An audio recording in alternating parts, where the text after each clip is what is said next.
In the last lecture, we briefly went through the menu bar and main toolbar. In this lecture, we will learn practical aspects of the level viewport. It displays contents of the level, like actors, meshes, cameras, lights, and so on. This expandable button has some viewport options. I like to display the FPS or frames per second indicator right when I create a new project. It gives me a sense of graphically heavy areas of my game so that I'm quickly aware of performance issues, if there are any. I have a good PC, so my FPS is above 100.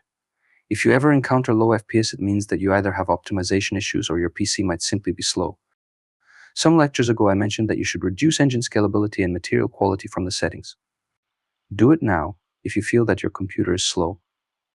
If your FPS is higher than 80, it means that your PC is handling fine. You can also adjust the field of view of the editor by tweaking this setting.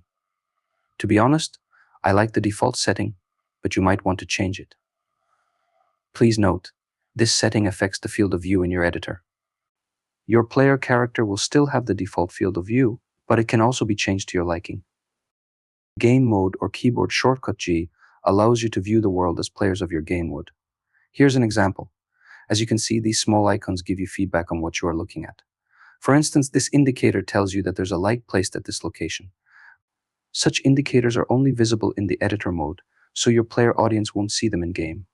Nevertheless, you might also want to hide these indicators to take a high-resolution image of the level or to tidy your editor window. To do so, you can use keyboard shortcut G. As you can see, all the indicators disappeared from your viewport. To show them again, simply press the G button again. Bookmarks are very useful to save the location of a viewport camera. If you like a certain perspective, you can bookmark it and return your viewport camera to this location anytime. I prefer to use keyboard shortcuts for this purpose. You can press Ctrl and numbers from 0 to 9 on your keyboard to save the current camera perspective. To return to this perspective, simply use the number key you assigned your bookmark to. You may store up to 10 camera perspectives. Please, try this feature out with me. So for instance, I like this perspective of my viewport camera. I can press Ctrl and key 1 to bookmark this perspective. Now I will move away. If I ever wanted to return to the perspective of the viewport camera that I bookmarked, I would press key number 1. See, I return to the bookmarked location. Please practice this for a while. After you feel that you remembered how it's done, you may proceed with this lecture. Let's continue.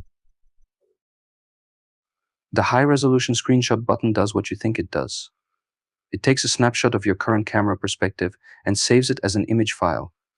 You can use this nifty feature to create artwork for your game or send it out to your friends or colleagues.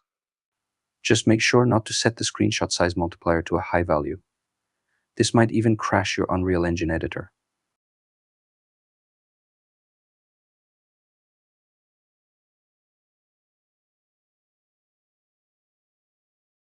The Layouts button allows you to have more than one pane in your editor window. It's a good way to adjust the position of your assets within the level.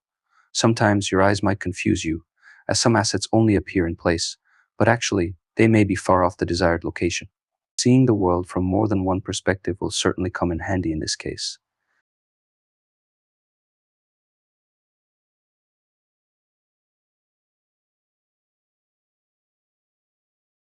Let's move on to types of level viewports. The level viewport can generally display the contents of the level in two different ways. It can be a perspective, which is a 3D view you can navigate to see the contents of the viewport from different angles. Or it could be orthographic, which is a 2D view that looks down one of the main axes X, Y, or Z. Both have their pros and cons, so you will be switching between these two ways a lot.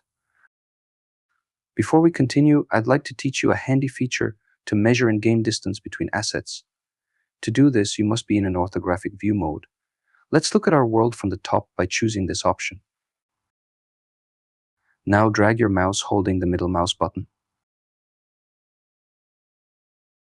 See, Unreal Editor displays the distance between the objects. This nifty feature will become very handy as we progress through the course. It's actually something I would write down in my journal.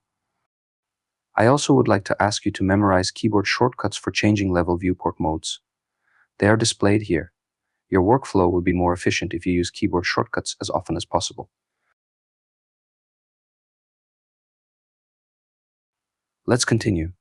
You can expand this button to view various view modes. At the moment, we will focus only on lit and unlit modes. The first one shows lighting as it will look for your players. Currently, we are in the lit mode. The unlit mode will make the world visible, even if there is no in-game light in the level. It's very handy when you build dark levels. We will go through other view modes on a need basis. At the moment, they aren't relevant to us. I think we should end this lecture here. We'll continue with the level viewport in the next lecture, where we'll learn how to transform assets and navigate through the world. Thanks for watching, and see you in the next lecture.